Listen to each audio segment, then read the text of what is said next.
get started? Sure. Okay. Hi, everyone. My name is Balakrishnan Rajagopal. I teach in international development at the Department of Urban Studies and Planning, and I direct the MIT program on human rights and justice, which is at the Center for International Studies. And I'm really happy to have you here today for this talk. Before I introduce the speaker and the topic that she's going to address, let me say also that this is a Center for International Studies Starr forum, and this particular forum's focus is on the big topics that are going to be part of, we expect to be part of the presidential election campaign as we go towards that. And foreign policy, there are many issues in foreign policy that are going to be important, but one big issue that is going to be important is the subject of human rights, which has been part of U.S. foreign policy at least since Jimmy Carter swung the U.S. foreign policy apparatus in that direction in the 1970s. But it has also been a highly contentious area, as you know, full of ups and downs, and mostly downs in recent years. So the reputation is not good. It's not good for the United States, in fact, to be saying that they want to act on behalf of human rights. You get either suspicious looks or totally hostile responses. So it's a critical moment also because even though there are many actors who are key for improving the human rights agenda around the world, states continue to be a major part of it. And certainly state action by big influential countries like the United States matters for the fate of human rights, if only it matters in a kind of a negative sense, that they could make things worse, certainly. So we need to be careful how we debate these issues, and we need to pay a lot more attention to these issues. So we hope that, I believe this presentation is also being recorded and will be made available through the CIS website. So we hope to make these events available so it leads to a broader public discussion and debate and a vigorous participation in these kinds of issues. So with that, let me introduce our speaker today. I have real delight in introducing Julie Mertus because not only is she an extraordinarily accomplished scholar and a practitioner and a profound thinker on human rights issues, she is also a great friend who I haven't seen in a while. So it's great to always see her, and for the first time to welcome her to MIT. Julie has a remarkable record. She has actually been active in the world of human rights as a practitioner, but she's also a scholar. She teaches at the American University at the School of International Studies, where she directs the Ethics, Peace, and Security program. She teaches courses in global ethics and human rights, and she has published enormously, voluminously on the issue of human rights, particularly the subject that we have today, the question of human rights in U.S. foreign policy. Among her many books, I will mention this only one book, but I encourage you to look up her bio and basically read many of what she has written. But this book, called Bait and Switch, Human Rights in U.S. Foreign Policy, is one of the few really intelligent and reflective publications on the role of human rights in U.S. foreign policy out there.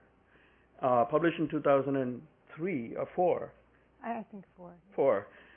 It actually won a major award from the American Political Science Association, and I think it's fair to say that it's one of the more influential texts on the subject that we're going to talk about today. And I'm also told that a second edition of the book is forthcoming very soon, so go on Amazon and make sure you order them right away. Gives me great pleasure, Julie, to have you here. So let's get started. Okay, thanks. I'm so embarrassed by that introduction.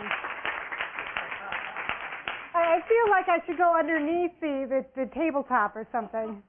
But it's wonderful to be here. It's a real pleasure. I'm still dodging fines from the Harvard Law School library, so don't tell them where I am. But today, I don't know if you'll agree with me, and I don't know if you'll disagree with me, but you won't be bored because we're going to have a rock video. We're going to play at least 3 or 4 different games, And we're going to start with what I love to do, the president game. Presidents, American presidents, are they all the same? Not all of them. You, John Fitzgerald Kennedy, do solemnly swear. I, John Fitzgerald Kennedy, do solemnly swear. That you will faithfully execute. I thought this was a particularly good start, given that I was in Boston. That I will faithfully execute the office of President of the United States. And will, to the best of your ability. And will, to the best of my ability. Preserve, protect, and defend the Constitution of the United States. Preserve, protect, and defend the Constitution of the United States. So help you God. So help me God. I can't figure out how to cut that out, because now the next part is the part I really want to share with you.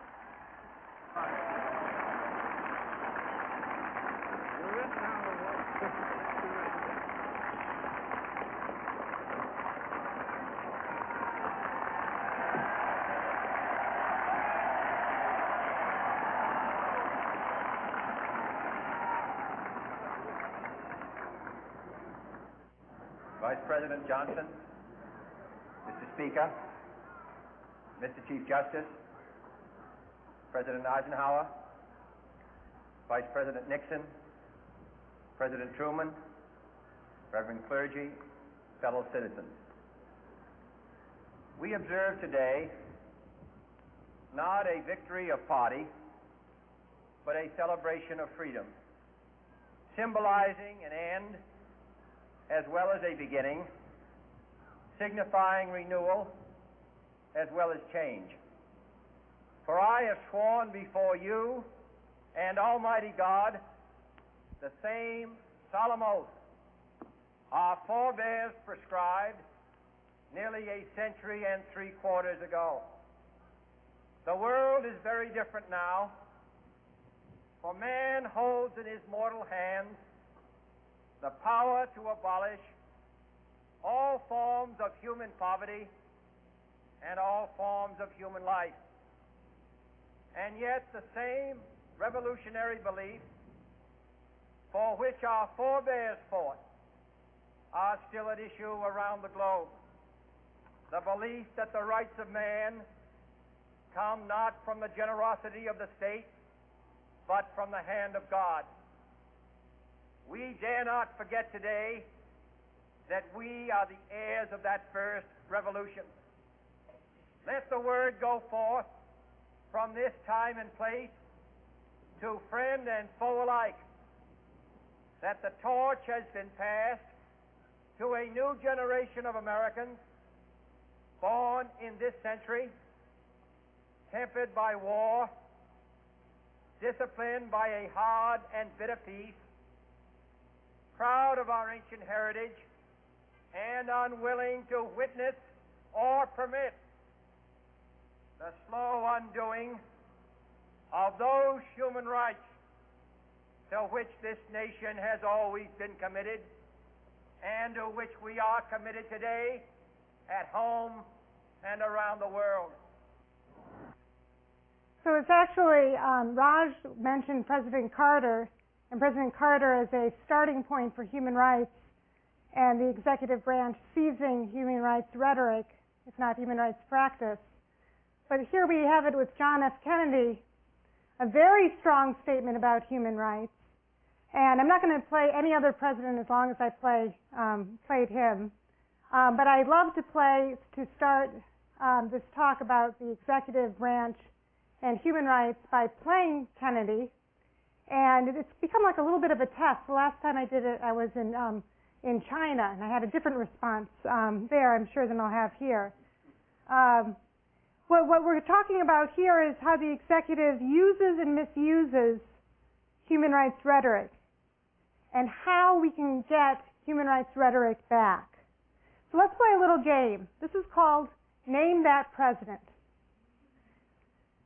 Okay, name that president. Our moral position in the world reflects our devotion to these fundamental principles, meaning human rights.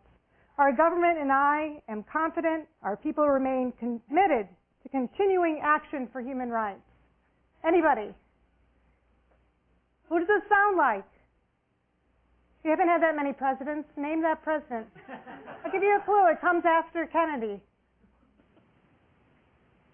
Come on, you just go. Johnson. Okay, anybody else? President Nixon. April 1969. Okay, let's get to the swing of it.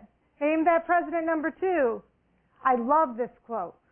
Respect for human rights is not social work. It is not merely an act of compassion. It is the first obligation of government and the source of its legitimacy. Okay, you got to shout it out. I won't look who says it. Okay, somebody say something. It's not fun unless you play. Who? Clinton. That's a good guess. Who else? Carter. Who else? Oh, no, President Reagan. November 1986. You're not doing very well. This one's easier. True security cannot exist without the guarantee of human rights and basic freedoms for all people. Sounds like something we hear a lot. Who said that? Oh, President Bush. President Bush, 1989 Bush. This one is really hard. Human aspirations are universal for dignity, for freedom, for the opportunity to improve the lives of our families, blah, blah, blah, blah, blah, blah, blah, blah, blah, blah, blah. So who said this? I only have one more after this, so just hang in there. Who do you think said this? Actually, you're right. It's a good thing I didn't put any money on the table. You would have won it. And usually I do that, and then I say, not president yet. How about another candidate? Okay, this one is a presidential candidate. The next president must champion human rights and speak out when they are violated. Blah, blah, blah. This is a really good quote. Hillary, no. Giuliani. So what is going on here? Let's listen to, what is going on here. Let's listen to President Bush and hear what he has to say about human rights.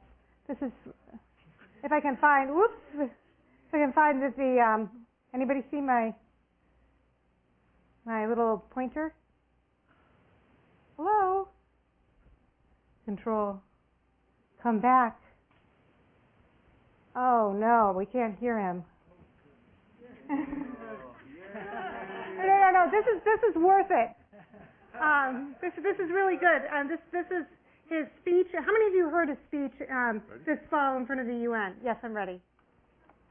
On behalf of the General Assembly, we won't listen to very much. Don't worry. Welcome to the United Nations, His Excellency Mr. George Walker Bush, President of the United States of America, and to invite him to address this assembly.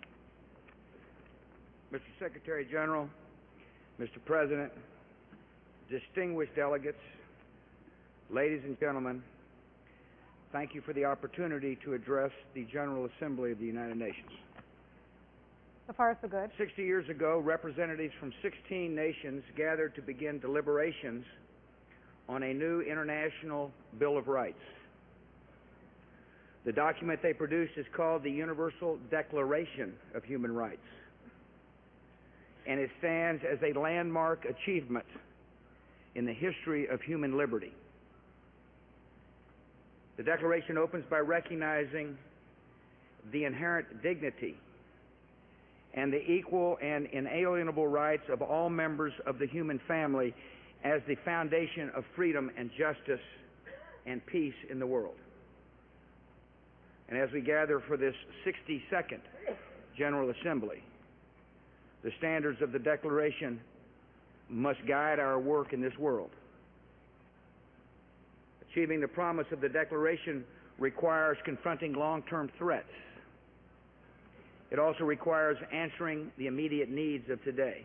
Okay, I think that's enough. So the comparison between President Bush and President Clinton. We didn't hear from President Clinton, but you've heard a lot from him in the past. What is going on with human rights rhetoric? Is it always just words? Pretty much, it's always just words. How do Clinton and Bush differ from each other? Other than when President Bush was reading that speech, you could tell maybe he just heard of the Universal Declaration of Human Rights for the first time. Yeah, it has that quality. I was thinking, well, this is good, if it's a first grader. But what do I really think, right? But let's get to the substantive differences. How are they different? Clinton and Bush and human rights. Just tell me a couple of things. Big differences. Torture. Okay, sounds like we need more. I think I know what you mean, but torture. The rights of the accused, the rights of prisoners. Well, they both would say we're for following the Universal Declaration of Human Rights, and we're for all the human rights, and of course we're against all that bad stuff. You know, the big difference. There are four big differences between the two. One is the relationship between international treaties and the president. And the United States has always been rejecting international treaties, but it's rejecting more and more. The U.S. has become more and more unilateral, or this interesting kind of multilateralism that's you're with us or against us multilateralism, which sounds like unilateralism. Extreme American exceptionalism, which is not exemptionism, not that the law doesn't apply to us, but it's just that the U.S. is so special. The U.S. can create one standard for itself and one standard for the rest of the world. And then the other thing that is very interesting is our current president tends not to look to international law for support, but to other things like the divine. And so a new game. You know the game Two Truths and a Lie? You say two things. It's great if you have that kind of awkward social situation and people aren't talking. You say two things about yourself that are true and one that's a lie, and everyone has to guess what the lie is. Now this one is called Two Lies and a Truth. So two are not true and one is true. Number one, human rights have been an integral part of America's history since the birth of our nation. Number two, at the heart of U.S. identity is the belief in the principles of equality, liberty, and justice. And number three, as Americans, we've always strived to advance those rights and values both at home and abroad. Which one is the truth? Two. Excellent. Now if we could do another game, but we don't have the time, and I'd have to hand out too much paper, we could do a Mad Lib. Remember those Mad Libs where you have to have you would say to somebody noun, and they say underwear, and you write down underwear, and then you say adjective or adverb. And this is so I went through the speeches of the recent presidential candidates, and I noticed that there was a pattern. The adjective to American, adjective, noun. Human rights are fundamental to American core values. Human rights are fundamental to American basic identity, to the American historic purpose. Human rights are integral to American global democracy promotion, to campaigns for justice, freedom, and individual dignity, to protection of good from evil. What I did with my bait and switch book was I looked at all the presidents in the post-Cold War times, and I wanted to go farther back, but that's for the next project. And actually, I couldn't resist in the beginning, and I went from John F. Kennedy up until now. The one thing that we see is that there is a consistency from president to president in relating what it does on human rights to American belief in itself. And the twist, though, is that human rights are seen as necessary for an American identity, but it's an American identity about the U.S. helping other people over there. So the beneficiary of human rights are some needy people, some other, not the U.S. And human rights complements a broader democracy agenda, a broader freedom agenda, a broader now security agenda. So you plug it in, and it's human rights plus this, and you get something really terrific. There's been a distinction from president to president between promoter and recipient. And the U.S. is the promoter of human rights, not the recipient. Now, I'm not sure if this is exactly right, because there have been a couple changes in new treaties, but the U.S., as far as my latest count, has ratified 4 out of 28 human rights treaties. And the pattern that the U.S. is going about now is similar to the disabilities treaties negotiations.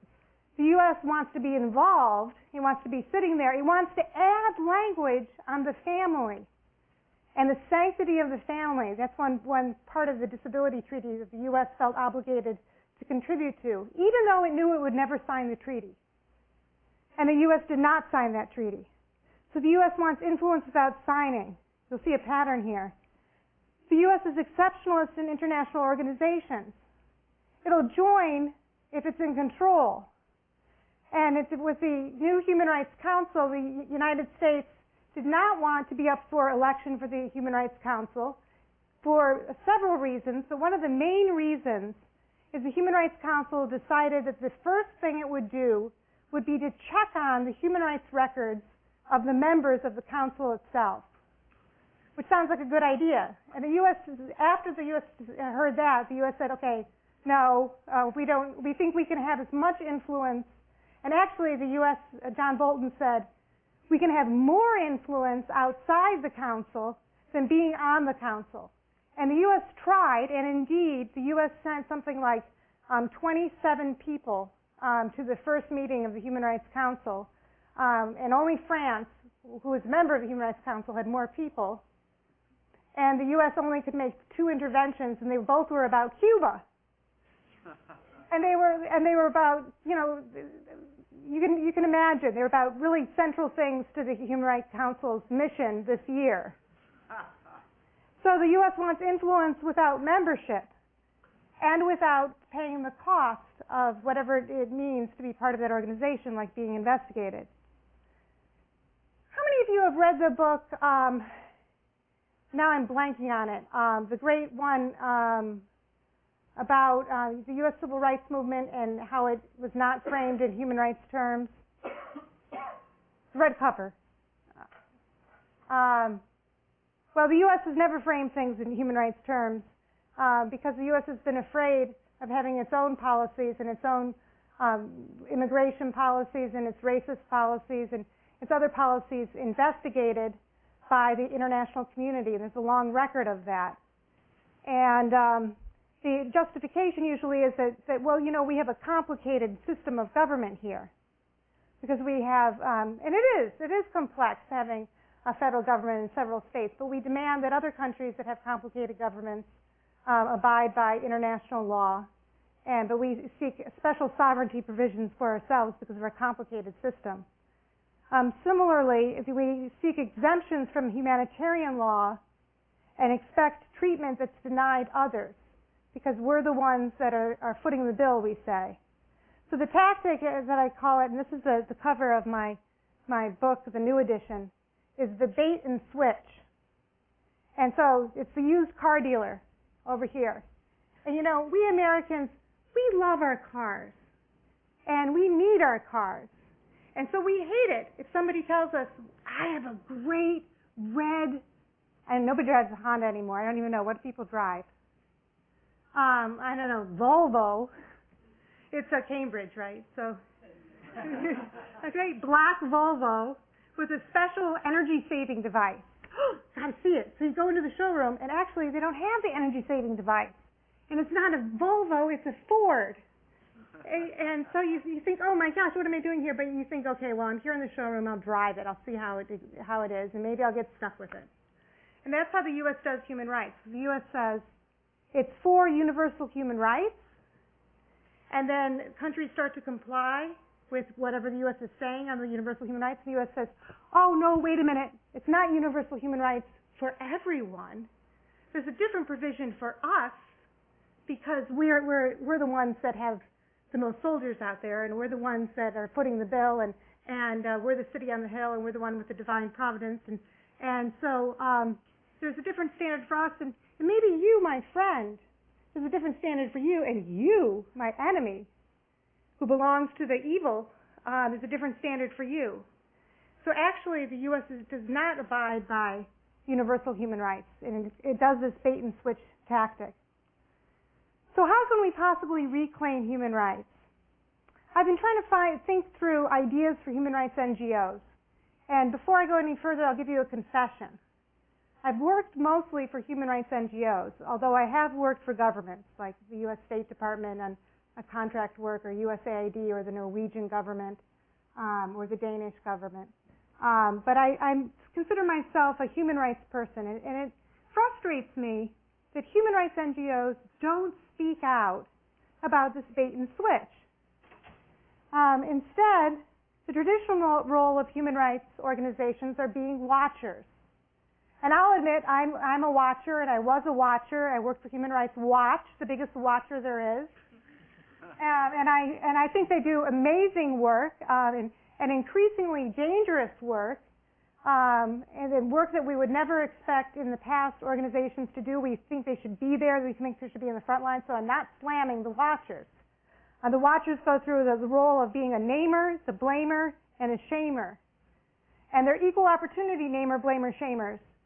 And what Ken Roth would tell me 10 years ago is, well, we want to make sure that we can work with any government. Ken Roth is the head of Human Rights Watch. Any government that is in the office.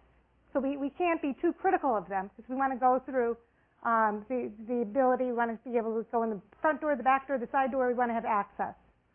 I don't think he's saying that as much anymore, because of the experience with the most recent president that has been so hostile to human rights access. Congress not is a different story, and there's been more influence over individual Congress people than the president. So does human rights advocacy do?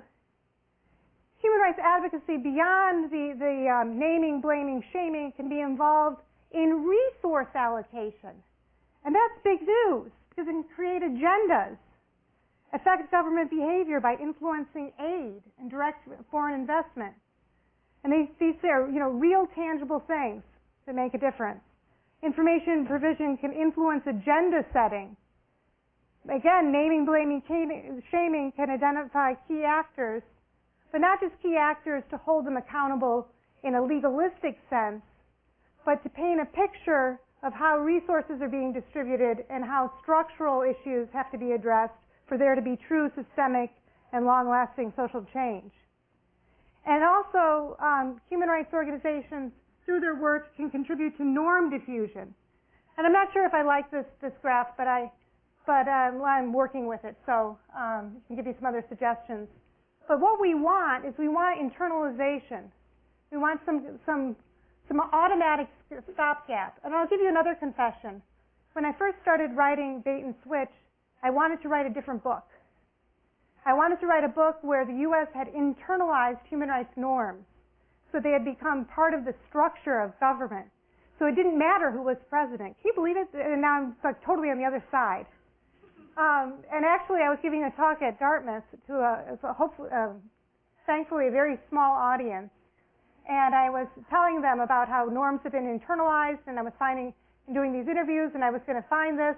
And a very nice older professor pulled me aside at the end, and he said, Julie, either you have to get the evidence, and you don't have the evidence, or you have to tell us what you actually found. which has stuck with me ever since then. Oh, I can do research, not know the answer, and tell people what I actually found.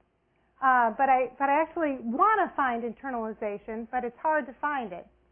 But one way things can become automatic, like part of the furniture, to use Chet Crocker's words, is through persuading government to change their mind. So individuals say, oh, yes, you're right. I should be thinking about human rights not just in these self-serving terms. I should come up with some other understanding of human rights. Now, the problem with that persuasion theory is that, number one, it's hard to prove. Number two, I can't get the evidence. Number three, can you get into somebody's mind anyway? And are we going to really be able to show persuasion? It's very difficult.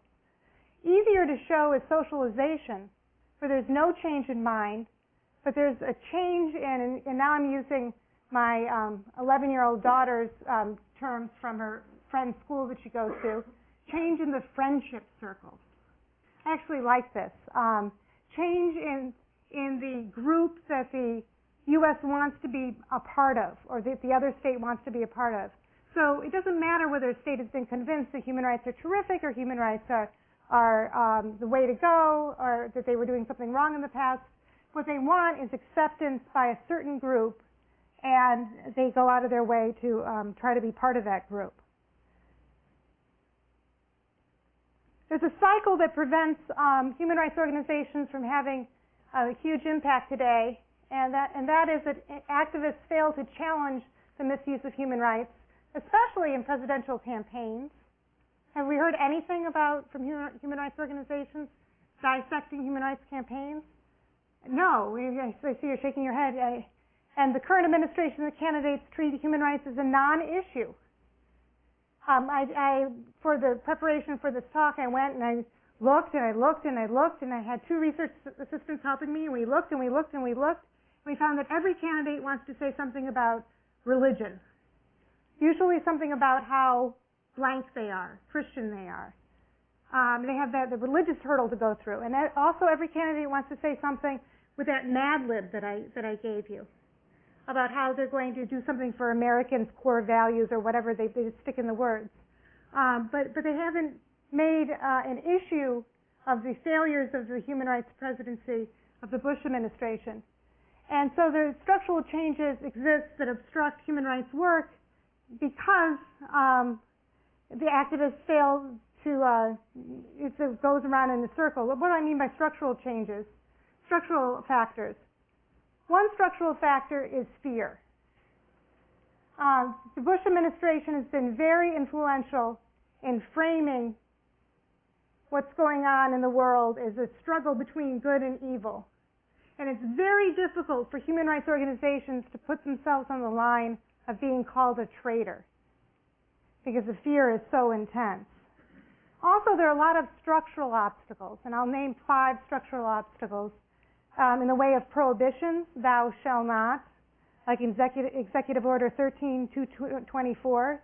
And President Bush has been the first president in the U.S. to devise as many executive orders as he's done to curb not only human rights organizations, but all private charities and private organizations, private voluntary organizations.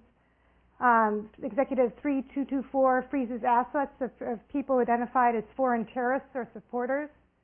There's a list, as you might know, and how people get on the list, the transparency and accountability of that list is definitely in question. But these prohibitions are structural obstacles. There's also restrictions. Restrictions are you can do it, but do it this way or else. And the Treasury is very active here. The Treasury has some volunteer guidelines that are not really voluntary, and they propose limits to donor-advised fund applications. The Treasury has lots of restrictions in this area. There's conditionalities. You can do it, but only if you exclude, include, refuse, accept according to our rules. And this is, I don't know, have any of you received a grant from the Ford Foundation recently where you have to sign something saying, I'm not a terrorist, I don't work with terrorists, I don't like terrorists, I've never given anything to a terrorist, you know, something like that. So these things, where do these ideas come from? They come from these Treasury Guidelines. Threats, we have the power and we will not hesitate to use it against you. And this is from the USA Patriot Act and other things. And there's one more thing, very important, morality. This administration is brilliant at using morality as a limiting factor because whatever you say, morality is on our side. And why is it so troublesome to use morality in this way? Why, if you say morality is on my side, I claim morality, what does that give me license to do? Play God? What does that mean?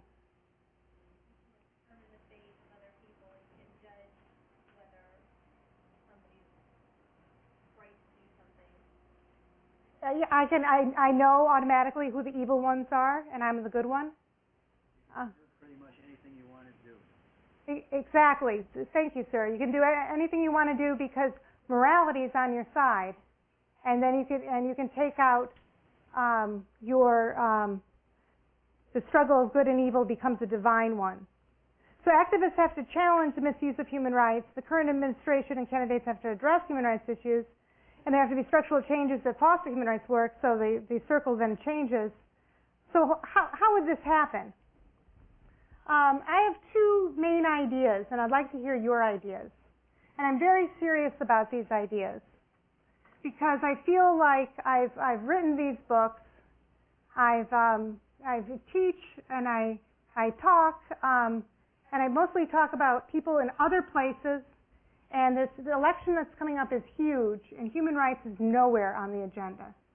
So I feel an obligation to try to do something about it. And these are my two ideas, and I want your feedback. One is to infiltrate and influence the human rights campaign to make human rights an issue, but to be specific about it, to demand that the candidates have a response to specific questions about treaties. For example, adoption of treaties. Would they adopt the Treaty on the Rights of the Child? Would they or would they not? What about reporting requirements? The U.S. has signed a couple of treaties, like the Race Convention, elimination of all forms of race discrimination, and the Torture Convention, and the U.S. has struggled in its compliance with the reporting obligations. Would they or would they not comply with the reporting obligations? The U.S. practice on torture, you said. Guantanamo, direct use of torture, indirect use of torture. What would they do about that specifically? Timetable, time frame. These are tools that could make a change. But beyond that, I always like to throw this out here for your suggestions. We need to build a real human rights culture in this country that reclaims the meaning of human rights so that it's not just a game. It's not just an ad lib. It's not just another posture, and that's not just a bait and switch. And this has at least three components. Building a human rights culture is something that's affirmative. It's something that's not just negative. It's not just stop torturing. It's this is the world that I want to live in. When I stayed a long time in the Balkans, and one thing that I like to give as an example of this is the police training in Kosovo. There was one set of police training that was about, well, you can hit like this, a little bit like this, but when you hit really hard, it was like what you could do up to the point that it's torture. Great! What are we teaching? I mean, it's a very limited form of human rights education building or human rights culture. You can go up to a certain level. And actually, I went to human rights training for police officers in Bosnia. And there was a policeman from Indonesia who was part of the trainers, and he was saying, talking about how you can tie them up with a rope to the back of the car, and you can pretend like you're going to drive, but you don't drive. And someone said, no, you can drive, but you only drive 5 feet. Well, that's not the world that we want to live in. There was a guy from Canada who came up with this idea to give police officers pencils and pieces of paper and to tell them, write what kind of society you want to live in. Then write what you see the role for police officers is in that society. That's a much more human rights promoting. Do we do that at all here? No. So what I said before, this stuff, if you're going to be just negative, don't do this, stop the torture, that's not enough. You have to be affirmative.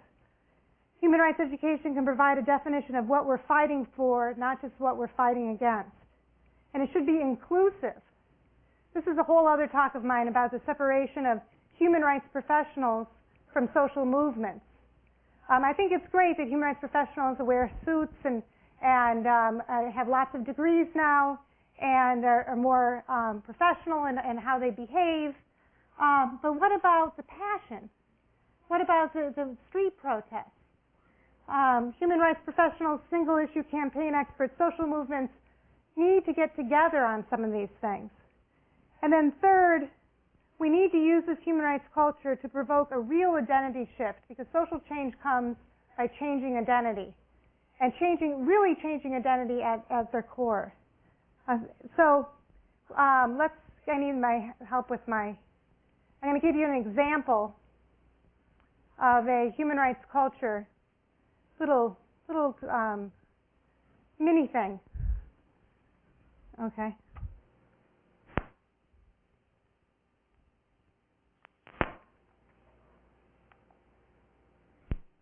No, that's not it.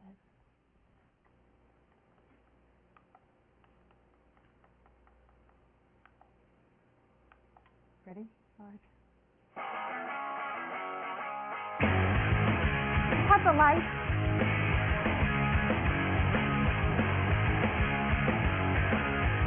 Don't wanna be an American idiot. Don't want a nation under the new media. And can you hear the sound of hysteria? The subliminal mind fuck America. Welcome to a new kind of tension all across the alien nation. Everything is meant to be okay. The television treats us tomorrow. We're not the ones who miss the follow for the thing next to our queue.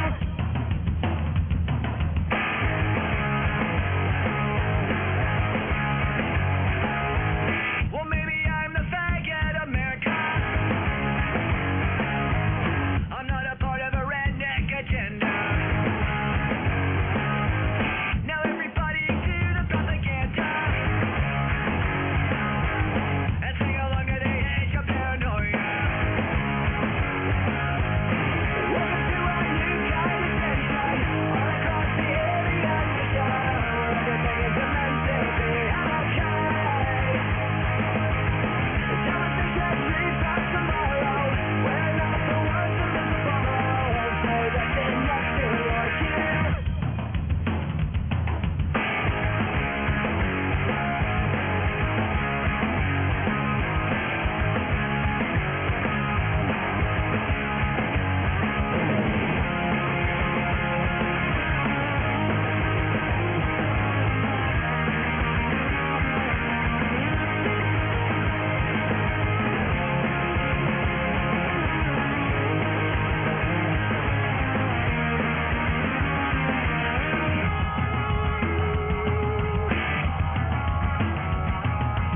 Don't wanna be an American idiot. One nation controlled by the media.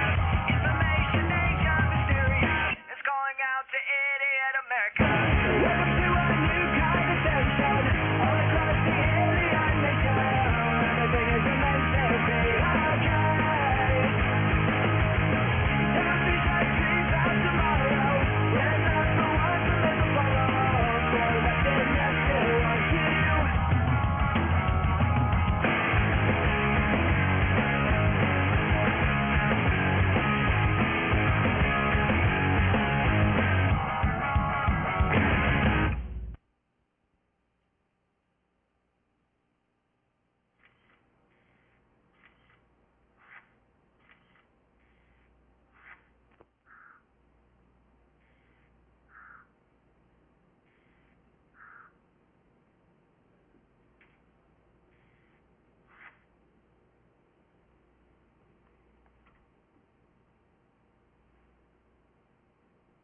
Oops. So it says media is power, use power wisely. That was a little project that I did for my students, and they in turn did their own. I call them videos, but they're not videos. But some of them actually could make videos. We made rock videos and showed them on campus and talked about other things that we could do. But I'd like to get your reactions to my presentation. If you have any more quotes from presidents, to the American Idiot, why I made it like that, feedback.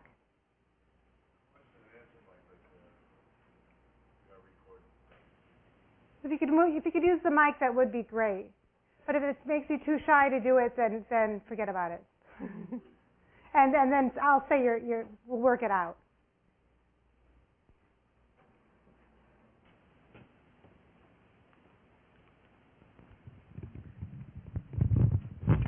Just to get the ball rolling. I didn't want to speak first, but there's a lot to take in a short time. My name is Marty Levin. Hello, I'm glad there's a fair amount of people here. This is encouraging. I think people are always afraid to speak out from feeling foolish or whatever, but I think we need to move past that, I think, at least in my own situation. The thing that I feel from all of this is that, you know, I say when I see these images, inside of me there's a tremendous sense of what the hell are we doing? You know, what have we become in this country and in the world? You know, that these images are pervasive in our world today. These are the common images. These are not exceptions anymore, or if they ever were. And there's something wrong with that. There's something horribly wrong with that. And so for me, you know, I practice Buddhism. I happen to chant Nam. I think that your point that it's startling to see these images that are that represent who other people see we Americans are. Our image in the world is routinely one of the ones that on the video. Is that your point, sir? Well, I didn't. You said a lot of things to me, and this is my response to what you said in terms of I didn't hear anybody say that you had to be posing a question necessarily. Is that what you said? You just want questions and that's it? No, comments fine. Yeah. Well, so then what are we talking about? But a short comment that would be. Oh, okay. I guess that's it then. If you want a short comment. Thank you. So, other further comments, please, or questions? Oh. I'm sorry. I do have a question. I do you this favor. At least I don't say this. I guess my question is in terms of taking actions, and you spoke about things, but I kind of like to get some kind of feedback in terms of what we can do to change this. I like to hear some people's comments if people have ideas about what to do. Thank you.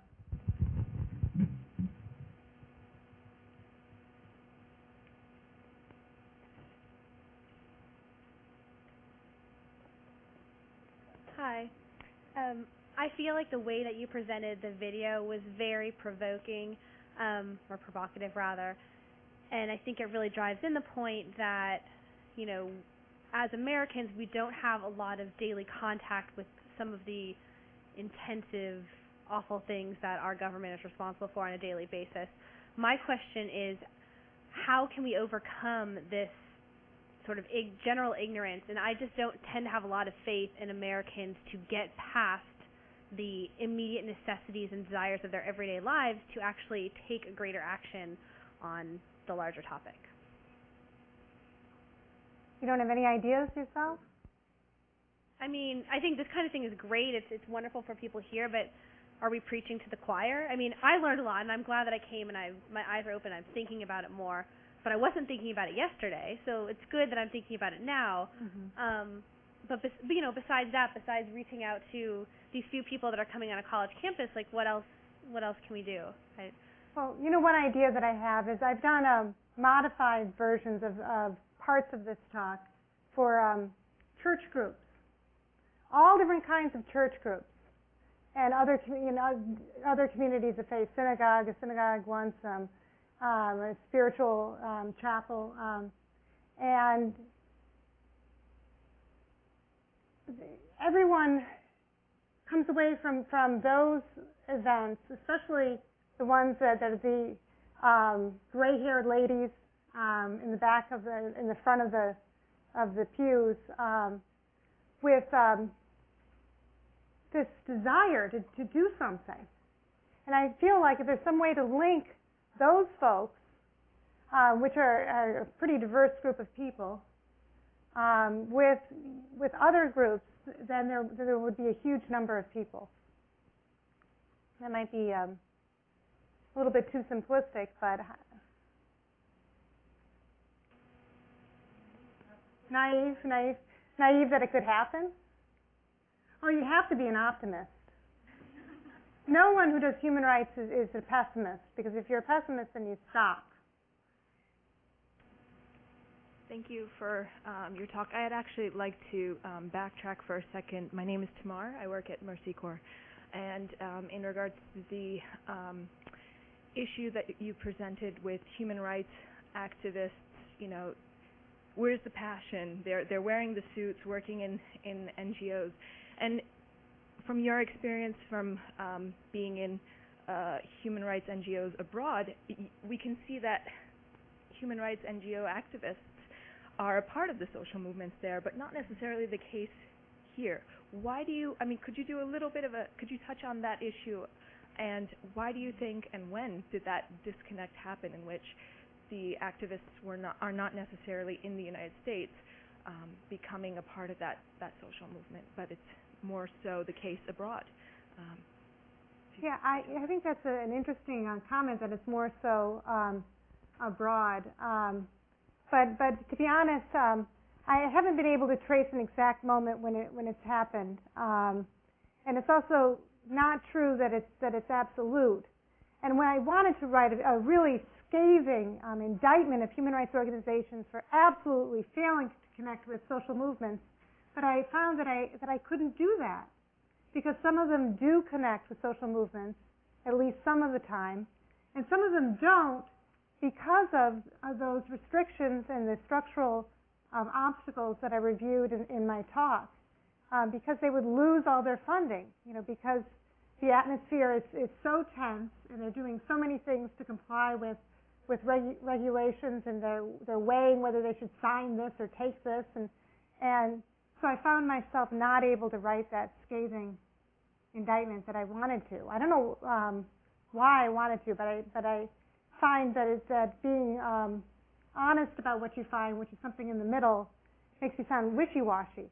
So I guess I sound wishy-washy, but I can't be too critical of human rights groups, because it's a very, very difficult time for them to work, and many of them are doing the best they can.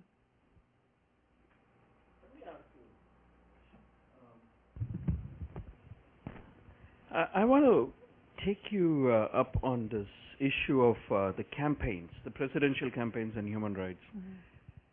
I mean, on the one hand, what you say is right, that the presidents talk about human rights once they get elected, but during the campaigns, somehow human rights does not become an issue.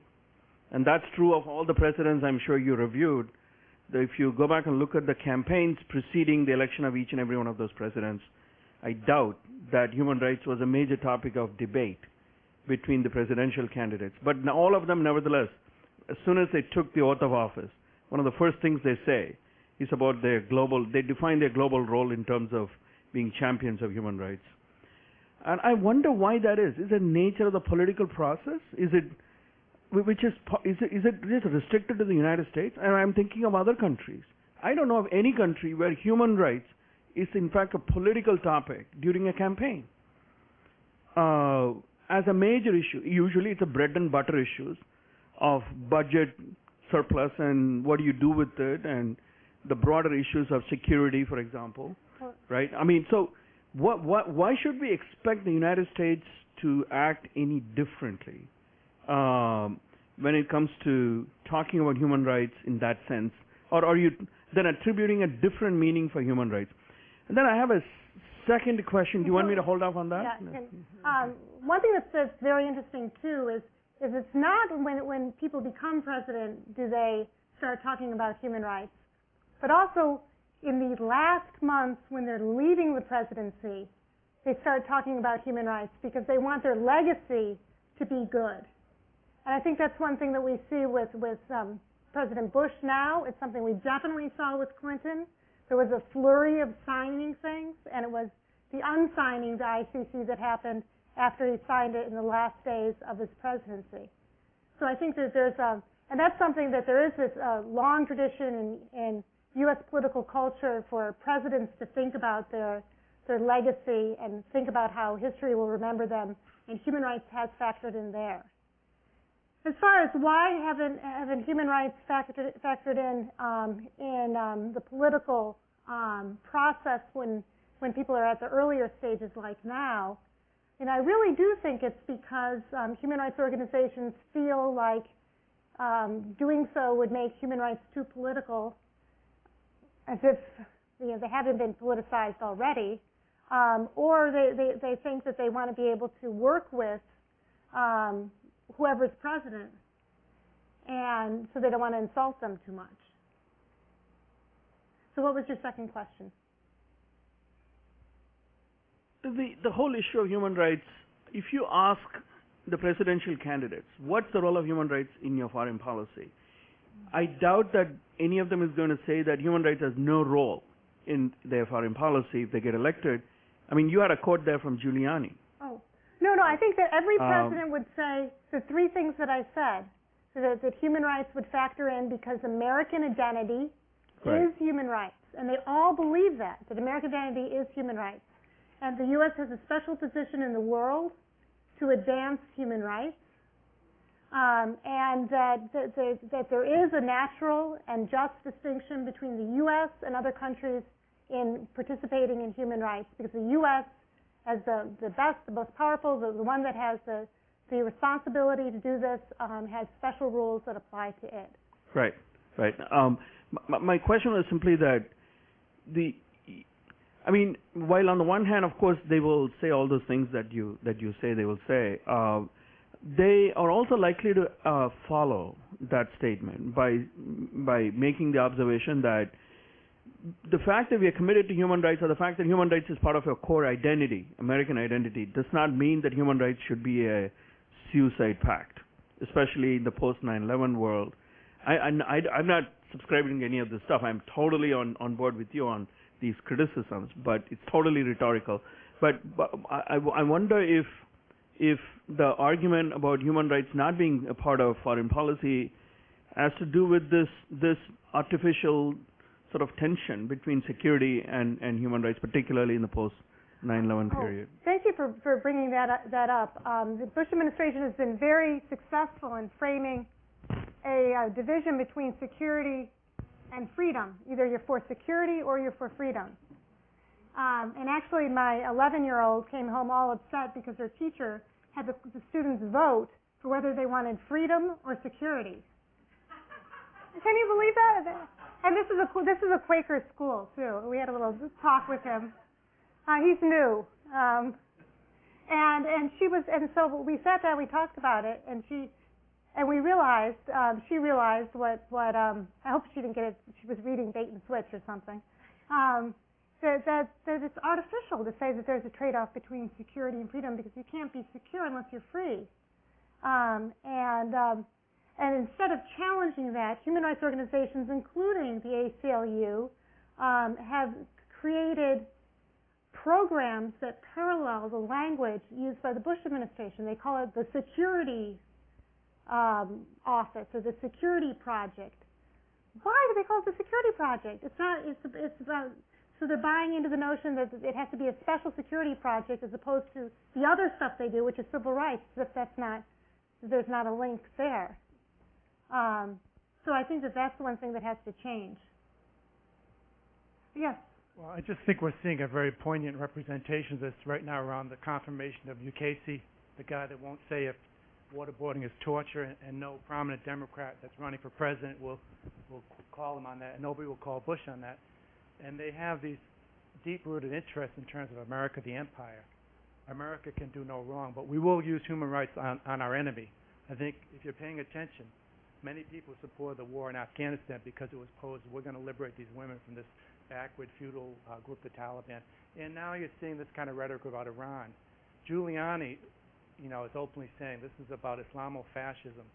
So in other words, we're going to do this because we want to liberate these women from a feudal way of thinking. And we represent the good, the higher morality. And so in a perverse way, they use human rights in terms of gaining support of a certain element of society that wants to hear that doesn't want to see it exactly for what it is. And we have to be able to challenge the premise of these people. And I think people looking to the Democrats to do that have found they're not willing to do that because they don't disagree with that premise that America represents the good in the world. Mm-hmm. And nothing good can happen without America being there with its army and its legions. So that whole premise needs to be called. We know now in Afghanistan, that's another one. Well, yeah, and how can you be against good? And you have to be for good. I'm for good. And I'm for freedom. I'm for security. the Bush administration has been masterful at framing the debate. And you're right, it's absolutely essential to take back the framing and create a different framing. And it is possible. I mean, and ad agencies can be, our ad agencies sell everything. You know, have a Coke and a smile. We sell things that are absolutely stupid because we can market them. You know, so if we had a few ad agencies come up with a brilliant campaign about a different way to think about the war, and I bet we could, if resources were devoted in that direction. If anybody here is in advertising, see me later. we can work together. I'd like to go back to your question. Let me use this about the elections and how we would affect the elections, but take it from the context of what I've been really impressed with and feeling is very much a growing domestic human rights movement. And I'm thinking perhaps about the groups that cluster around the U.S. Human Rights Network and the 140 or 150 odd organizations that collaborated in producing a shadow report documenting U.S. failure to abide by the Civil and Political Rights Treaty. And they're doing it again, right, with CERD. So the and I think what that has taught us, what that has certainly taught me as a person who's active in that movement, is that creating scaffolding that allow everyday people through their churches or their community groups to participate in documenting human rights failures at home that can then be contributed to a bigger report and go through the proper channels to the United Nations and to the State Department, that is, I think that's a superior form of human rights education than what I have been doing for many years, which is sort of idealistic and sort of maybe softer, but was harder to be heard in the U.S. context of good and evil, maybe. In the context of civil rights, those struggles are over, some of the things we hear. So given the fact that this movement has been growing, and it has been, I think, involving more and more people in these processes of documentation, what then is this next step? You know, because you mentioned just, kind of in passing, be specific, talk about, the treaties specifically. I'd like to hear more ideas. No, thank you for bringing that up. The network that you mentioned is very important, and I want to give an example of good work of one organization involved with that network. The Minnesota Advocates for Human Rights have been doing a lot of asylum work and immigration work, and they found that post-September 11th they weren't doing very much asylum work because the people were not even getting to the point that they would help them, so they weren't having a clientele anymore. At the same time, the new arrivals to Minnesota, and there are many from Africa, were facing intense hostility from the Minnesotians who had lived there for a while before.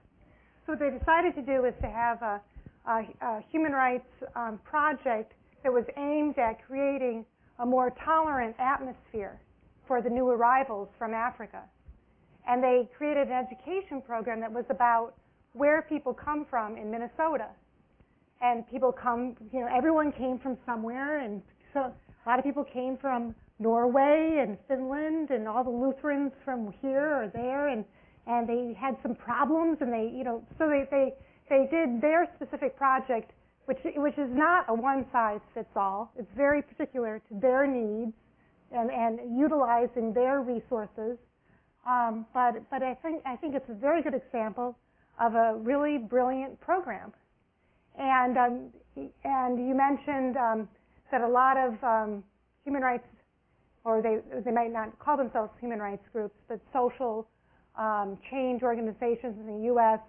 have been collaborating and cooperating on monitoring reports, and that's a really good thing, as you said, because beyond just the work product, people learn about the process, as you said, and so it's the organizing that matters. And the next step, I would say, would be to actually demand some positions, as I said before, from our presidential candidates, because the next leaders in a domestic human rights movement in the U.S. are going to come from the group that you're talking about, likely come from that group. But I said to be specific, but I can't be more specific than that. Do you have? The Starr Treaty will be reviewed in March, I think, at Geneva, our compliance with the racial treaty, and so I'm thinking there ought to be something to do with the results of that interaction. Right. Right. No, that's true. Yeah. Thanks. This was fascinating, and I feel a little weird because, first of all, I come from a different context, but a context which has social movements, human rights organizations, political issues that have to do with both, and an ongoing war. So in that sense, there's a lot of parallel stuff. I must also say, in brackets, that I am that brand of a human rights activist or professional that is pessimistic, but that is in brackets. I have a short comment and then a question that might relate to that. You used, you had different differentiations between, I think it was Clinton and Bush, and the last one about Bush was this turn to the divine. But I surprisingly heard Kennedy at the beginning of his words, before the stuff that you had up there, saying that this is not a matter of state-given rights, but rather God-given rights. Human rights are God-given. So a lot of people in human rights, whether it be John Kennedy or anybody else, think of the grounding or the foundation of human rights as being God-given, and that's a different. It's a conceptual issue, and I don't want to, You can ask your more than question, but that's also about the peculiar system of civil rights we have here in the U.S., which are rights that you don't have except for by law. So I think he was making a distinction between civil rights and human rights. And so the distinction was they're not by law, because you're human, so they're by God. But I think we see that in human rights scholarship and in the question generally about human rights. Unless you narrow human rights to only the legal aspect, then you always ask, well, where are they from? And if they're not by law, then God is one of the great suspects there as having given it. Okay, but that's a different conversation. I noticed Kennedy saying that, and I was so struck.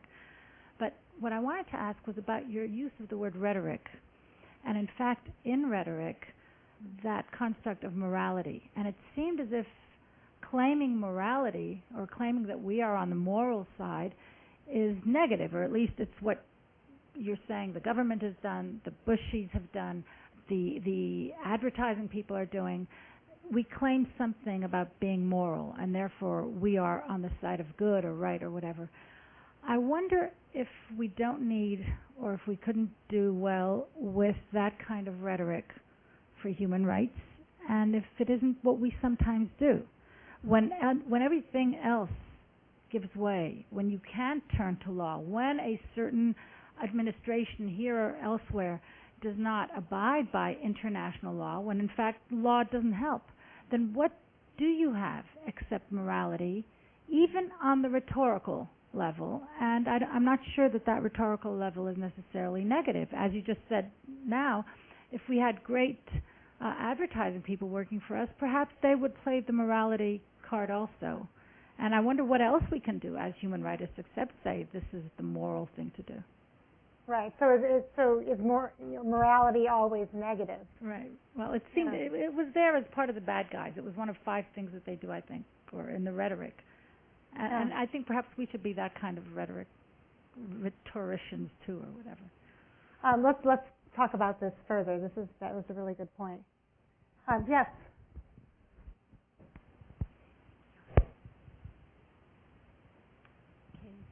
Thank you very much for your talk. I wonder first, what is the definition of human rights?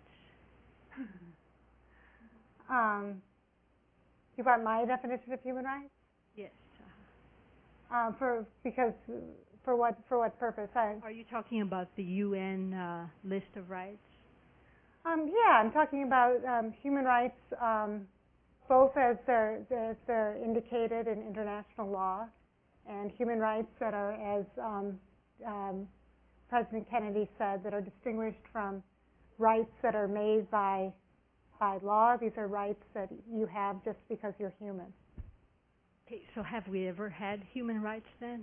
Did we have them, for example, ever in history? I don't see what are you getting at? So if your definition is simply following the law as it's written, then I just wonder whether we have ever had human rights in your estimation. What does it matter? I mean, maybe you should just tell me what your point is. Well, my point is that laws have very little to do with what actually happens on the ground. So you were asking, for advice on, for example, adopting the rights of a child. It doesn't really matter whether or not we adopt it, because what happens to children has very little to do with the law, because they don't live in a democracy. They live under the dictatorship, the tyranny of their parents. Well, so this has very so in other words, we know because of that, we know there are several barriers to human rights, and these are very huge barriers. And another one is capitalism, by the way. And so it's very difficult to think about adopting the rights of the child as actually making a difference on the ground. I think that's why I made a plug for making a human rights culture, not a human rights set of laws. We want to live in a society. Can I finish? We want to live in a society where people treat children well because they care for children, not because they look up what the law says. We want to live in a country where, when we're driving down the street and the lights, the stoplight isn't working, we slow down. Now, however, there are several things that shackle mankind. Humans have been chained by several chains, and these chains are huge chains with huge names like capitalism, family, military, marriage. These are huge shackles that all of us have. We've been socialized into this culture of chains. So how can we change this culture to make it more human-friendly, actually? I think that's a good way to put it, how do we change the culture to make it more human-friendly? And that's a big question for building a human rights culture. And I'm actually very optimistic, though, that we will get it, even though we haven't gotten it yet. Where does your source of optimism come from? From my own observation, that humans tend to run themselves into dead ends, and then they learn from their mistakes. It may be very painful, but eventually we will run into the dead end and turn around and go in a better direction, of course. I like your optimism. Hi. The point you made about the current administration sort of setting freedom and security against each other, you have to choose between freedom and security, made me think of this. And I think you said people can't be secure if they're not free. And I think people can't be free if they're not secure. Right. And I'm almost sure, I can't unfortunately think of the precise number of it, but there is a UN resolution that says that an occupying force must provide security for the population. And I've been kind of astonished all along that no one has made a point of this in the U.S. occupation of Iraq, at least not that I've heard. And I'm wondering, we certainly have not provided security. We went in with our shock and awe and kind of destroyed the lives of millions of people. And why haven't human rights activists or anyone made a point of this, that the UN is not observing this? Sorry, the U.S. is not observing this UN resolution. I do think that Human Rights Watch has some good reports on, and there are several organizations that have been pointing out that obligation and the failure to abide by it. But you're right. it goes both ways. The freedom security exchange. Carol? Julie, I'm thinking about your question about how do we make this an issue in the presidential campaign, and it was interesting to me that one of the first things that you had up was signing on to some of these treaties, when I think that in general a lot of Americans that I talk to think that treaties are just like, pieces of paper, right? Completely irrelevant. So it's not like they wouldn't experience it as a burning campaign issue. And that in turn makes me wonder what your experience says Americans think human rights are. Because I think the point that you made that, we think it's something that other countries should have when they don't, and we should bring them human rights somehow, and it is something that's external. We somehow have this other fabulous series of rights and freedoms, which, when I ask my students about, well, what are these, vaunted rights and freedoms we have, they actually say things like, well, freedom to make our own decisions, freedom to shop and buy whatever we want, seriously. So I'm wondering if human rights is something out there, and human rights is connected to treaties, which we don't really think mean anything, and if you're trying to think about how to put this into the campaign, I keep on getting stuck on what do we think, other than just sort of human rights as a flash phrase. What do you think we think they are? That American culture thinks they are. Well, that's why I didn't get your name. Laura was talking about the importance of the U.S. being part of treaties because it involved all this organizing. And it is kind of ironic I put treaties first because I would put human rights culture building first. I was saving the best for last. But what do you mean? What does the U.S. Well, do you ever start a class by asking students what they think human rights are? Or I'm just all the time. And what do they say? Frequently, the standard answer is human rights are rights you have because you're human.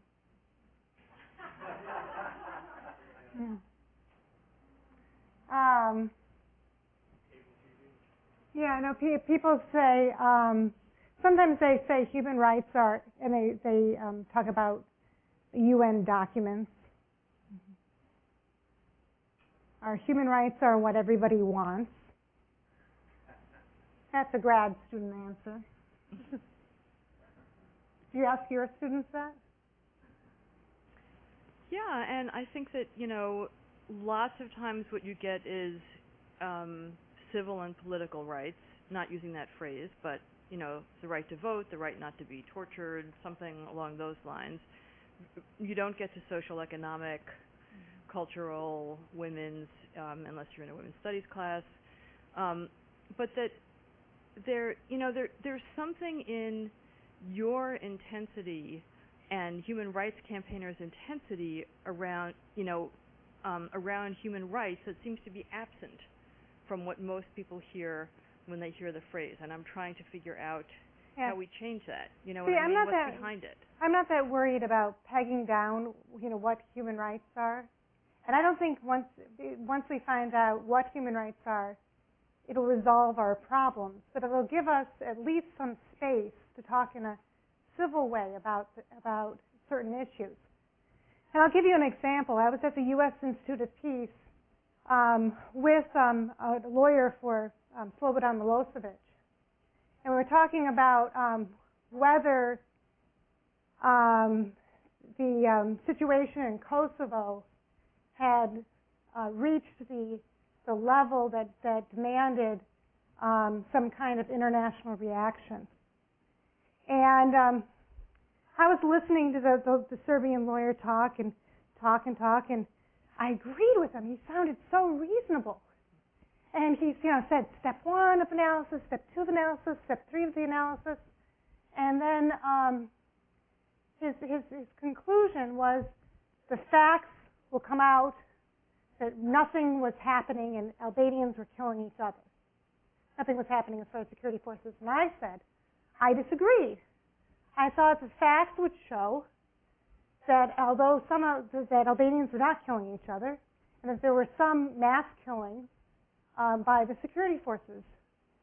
And we were very amicable, and we were having coffee a little bit later. And I told him that I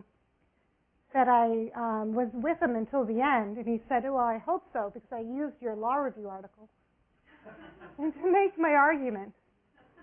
So we were talking exactly the same, and I thought, well, that was kind of sneaky of him.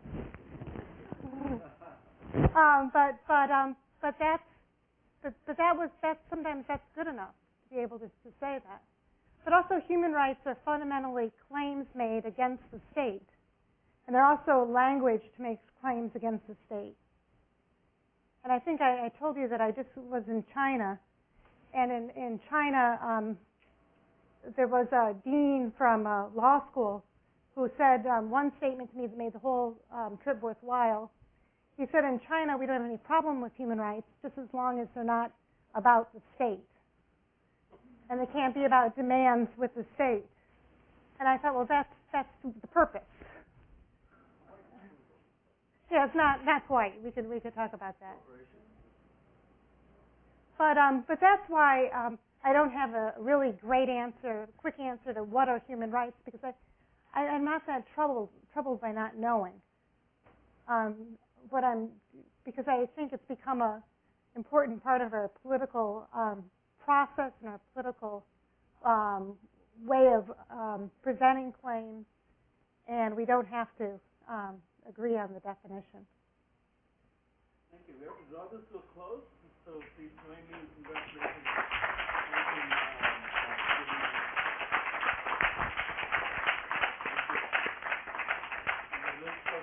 Oh, can I say one thing? I remembered the name of the book. It's Eyes Off the Prize. Look it up. It's a really good history book, and it's about how the civil rights movement in the U.S. was steered away from human rights. And Eleanor Roosevelt was also a bad girl with that process too. So if you're an Eleanor Roosevelt fan, be prepared. Yeah. And be careful writing an article on freedom. Try to use the bomb the next time.